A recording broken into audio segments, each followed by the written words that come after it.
नमस्कार प्यारे बच्चों, बहुत बहुत स्वागत है आप लोगों का सिंपल एजुकेशन में। दोस्तों, आज की इस वीडियो में हम लोग बात करेंगे कक्षा 8 की सामाजिक विज्ञान की वर्कशीट नंबर 19 के बारे में। यह वर्कशीट 24 सितंबर की है और भूगोल की पाठ्य पुस्तक के दूसरे अध्याय से ली गई है, जिसमें जल संसाधनों का संरक्षण, प्राकृतिक वनस्पति, वन्य जीव, जल संसाधनों का संरक्षण के बारे में बातचीत की गई है। तो चलिए बिना वक्त जाया किए हुए हम लोग आरंभ करते हैं आज की इस वीडियो में वर्कशीट नंबर 19 का अध्ययन। दोस्तों, सबसे पहले आप दो चित्र देख सकते हैं, जिसमें पहले चित्र में यमुना नदी में फैले हुए प्रदूषण को दिखाया गया है और दूसरे चित्र में स्प्रिंकलर्स को दिखाया गया है। शुद्ध और पर्याप्त जल स्रोतों को संरक्षित करने के लिए निम्नलिखित कदम उठाए गए हैं। वन्य और अन्य वनस्पति आवरण धरातलीय प्रवाह को बंद करते हैं और भूमिगत जल को पुनः पूरित करते हैं। जल संग्रहण करके पृष्ठीय प्रभाव को बचाया जा सकता है। पानी के रिसने से होने वाले नुकसान को कम करने के लिए खेत की सिंचाई के लिए इस्तेमाल की जाने वाली नहरों को ठीक से पक्का किया जाना चाहिए। रिसाव और वाष्पीकरण के माध्यम से पानी के नुकसान को रोकने के लिए स्प्रिंकलर्स से सिंचाई अधिक प्रभावी होती है। वाष्पीकरण की अधिक दर वाले शुष्क प्रदेश में सिंचाई की ड्रिप अथवा टक्कन विधि बहुत उपयोगी होती है। संरक्षण की इन विधियों को अपनाकर मूल्यवान जल संसाधनों का उपयोग किया जा सकता है। इसके बाद है प्राकृतिक वनस्पति और वन्यजीव। प्राकृतिक वनस्पति और वन्यजीव केवल स्थलमंडल, जलमंडल और वायुमंडल के बीच के संकीर्ण क्षेत्र में मौजूद है, जिसे हम जैवमंडल कहते हैं। जैवमंडल में जीवित प्राणियों को जीवित रहने के लिए एक दूसरे पर निर्भर रहना पड़ता है। इस जीवन सहायक प्रणाली को पालितंत्र के रूप में जाना जाता है। वन्य जीवों में पशु, पक्षी, कीड़े और जलीय जीवन भी शामिल है।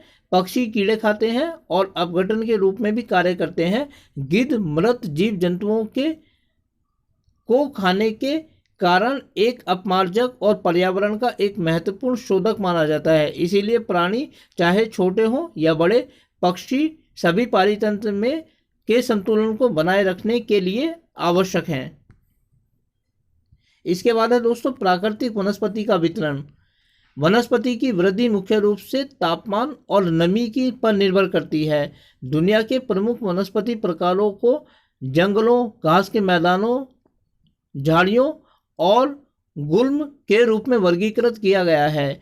भारी वर्षा वाले क्षेत्रों में विशाल वृक्ष फलते फूलते हैं। इस प्रकार वन प्रचुर जल आपूर्ति वाले क्षेत्रों में ही पाए जाते हैं। जैसे जैसे नमी की संख्या घटती जाती है, पेड़ों का आकार और उनका घनत्व कम होता जाता है। सामान्य वर्षा वाले क्षेत्रों में छोटे आकार वाले वृक्ष और झाड़ियां बनती हैं। कम वर्षा वाले शुष्क प्रदेशों में कटौती झाड़ियां और गुल्म उगते हैं। इसके बाद है प्राकृतिक वनस्पति और वन्य जीवों का संरक्षण।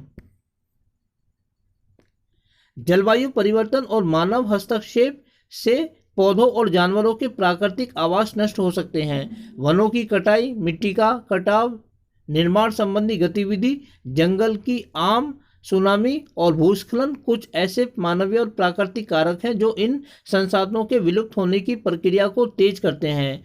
एक अन्य प्रमुख चिंता का विषय यह है कि विशेष प्रजातियों की संख्या में भारी गिरावट आई है। राष्ट्रीय उद्यान, वन्य अभयारण्य, जैवमंडल निचय हमारी प्राकृतिक वनस्पतियों और वन्य जीवों की रक्षा के लिए बनाए गए हैं। महत्वपूर्ण संसाधनों को कम करने से बचाने के लिए घाटियों, आर्द्रभूमि और झीलों का संरक्षण आवश्यक है।